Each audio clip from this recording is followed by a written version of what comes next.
इस वीडियो में हम बात करेंगे हमारा 6th main topic quantum mechanical model of atom, जिसके आगे 7 सब टॉपिक्स हैं।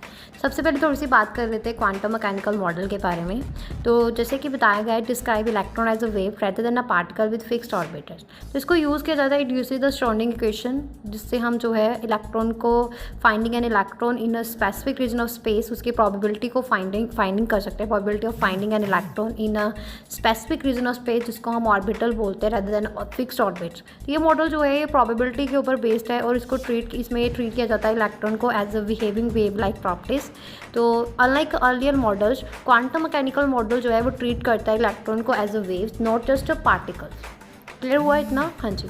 उसके बाद ये बताया गया कि ये जो इक्वेशन है, श्रोडिंगर इक्वेशन, एक मैथमेटिकल टूल है जिसको यूज़ किया जाता है डिस्क्राइब करने के wave like behaviour of electrons को, और ये प्रिडिक्ट करता है probability of finding an electron in a specific region. Instead of a fixed orbits, ये मॉडल डिस्क्राइब करता है रीजन ऑफ स्पेस को अराउंड द न्यूक्लियस, जहाँ पे इलेक्ट्रॉन जो है most likely to be found, और ये रीजन्स को हम एटॉमिक ऑर्बिटल्स बोलते हैं। क्वांटम मैकेनिकल मॉडल जो है हमें एक प्रोबेबिलिटी प्रोवाइड करता है of finding an electron in a particular location, not a definite position.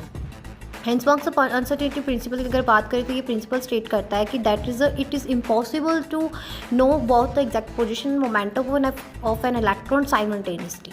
तो ये नंबर, क्वांटम नंबर्स जो है डिस्क्राइब करते हैं एटॉमिक ऑर्बिटल्स की प्रॉपर्टीज़ को, उनकी जिसमें शेप आ जाती है, एनर्जी आ जाती है और स्पेशल ओरिएंटेशन आ जाती है। तो ये मॉडल जो है हमें ये एक्सप्लेन करता है मेनली कि कैसे इलेक्ट्रॉन जो है डिस्ट्रीब्यूटेड है एटम्स में, उनकी एनर्जी लेवल्स क्या है और कैसे ये है एटम्स जो है ओवरऑल स्ट्रक्चर से रिलेट करता है। क्लियर हुआ? तो भी इसके आगे जो 1 बाय 1 सब टॉपिक्स हैं उनके बारे में बात करेंगे। तो पहले मैं एक बार ये सब टॉपिक्स के नाम आपको बता देती हूँ।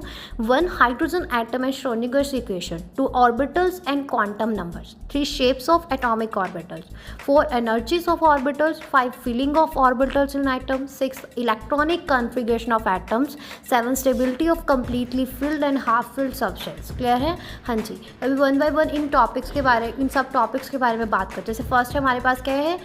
हाँ जी, hydrogen atom and Schrodinger's equation. तो इसमें ये बताया गया है कि श्रोडिंगर इक्वेशन जो है इंट्रोड्यूस करवाती है as a fundamental equation quantum mechanics. ये डिस्क्राइब करती है कि इलेक्ट्रॉन का एटम्स में इलेक्ट्रॉन का बिहेवियर क्या है, particularly the hydrogen atom.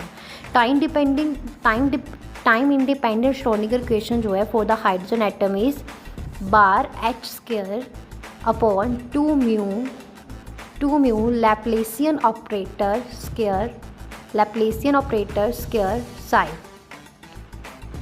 Plus V R psi is equal to E psi. Okay, so ये इक्वेशन है जहाँ पे हमारे पास मतलब श्रोडिंगर इक्वेशन क्या होती है, time independent Schrodinger equation for hydrogen atom, ये मैंने आपको बता दी है। तो यहाँ पे एच बार जो है रिड्यूस्ड प्लैंक कांस्टेंट है h/2 पाई, म्यू जो है वो रिड्यूस्ड मास ऑफ इलेक्ट्रॉन और न्यूक्लियस है, लैप्लेसियन ऑपरेटर जो है वो रिप्रेजेंट करता है सेकंड स्पेशल डेरिवेटिव्स को of the wave function, psi जो है वो वेव फंक्शन है, मैथमेटिकल फंक्शन जो है वो डिस्क्राइब करता है probability of finding an electron in specific region of space, V R जो है ये पोटेंशियल एनर्जी है जो specifically Coulomb potential for the hydrogen atom given bye -e²/4 pi epsilon naught R, जहाँ पे ई जो है एलिमेंट्री चार्ज है, एप्सिलॉन नॉट जो है परमिटिविटी है फ्री स्पेस की, और आर जो है डिस्टेंस है फ्रॉम द न्यूक्लियस। ई जो है वो टोटल एनर्जी ऑफ इलेक्ट्रॉन है। बाउंड्री कंडीशंस क्या है कि to obtain physical meaningful solution for the Schrodinger equation specific boundary condition must be applied. तो वेव फंक्शन जो है वो फाइनाइट होना चाहिए, सिंगल वैल्यूड होना चाहिए हर जगह पे। साई जो है वो its first derivative must be continuous, psi जो है must approach 0 at infinite distance from the nucleus, और कुछ solving the Schrodinger equation for hydrogen atom yield a set of solution that are characterized by 3 quantum number that are a principal quantum number, angular momentum और azimuthal quantum number, magnetic quantum number, magnetic quantum number. तो principal quantum number जो है वो energy level है electron के, जिसकी value n1 2 3 हो सकती है। एंगुलर मोमेंटम जो है वो डिटरमाइन करता है शेप ऑफ इलेक्ट्रॉन्स ऑर्बिटल, और मैग्नेटिक क्वांटम नंबर जो है वो ओरिएंटेशन को मतलब बताता है। वेव फंक्शन और प्रोबेबिलिटी डेंसिटी ये बताती है कि स्क्वायर ऑफ वेव फंक्शन जो है वो रिप्रेजेंट करता है probability density of finding an electron at a specific point in space. बहुत रेडियस एनर्जी तो बोलती है कि जब हम सोल्व करते हैं हाइड्रोजन एटम को तो ये हमें प्रोवाइड करता है बहुत radius A0 and energy level.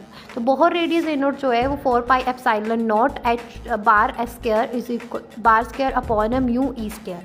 तो एनर्जी लेवल्स जो है वो क्वांटाइज्ड होते हैं। E N is equal to minus E naught upon N square, जहाँ पे ई नोट जो है वो कांस्टेंट है जो रिलेट करता है बोहर रेडियस और एनर्जी के साथ। श्रोडिंगर इक्वेशन की लिमिटेशंस ये है कि ये सक्सेसफुल है for the hydrogen atom, but बहुत ज़्यादा कम्प्लेक्स है to solve for multi electron atoms due to electron electron interaction. तो श्रोडिंगर इक्वेशन जो है हमें एक फ्रेमवर्क प्रोवाइड करती है जिससे हम जो है इलेक्ट्रॉनिक स्ट्रक्चर को समझ सकते हैं एटम्स के, हम क्वांटाइज एनर्जी लेवल को एक्सप्लेन कर सकते हैं, प्रोबेबिलिटी को हम probability of finding electron specific region of space particularly for the simplest atom hydrogen. Clear हो गया। तो यहाँ पे मेरा फर्स्ट टॉपिक जो है 6 मेन टॉपिक आगे फिनिश हो।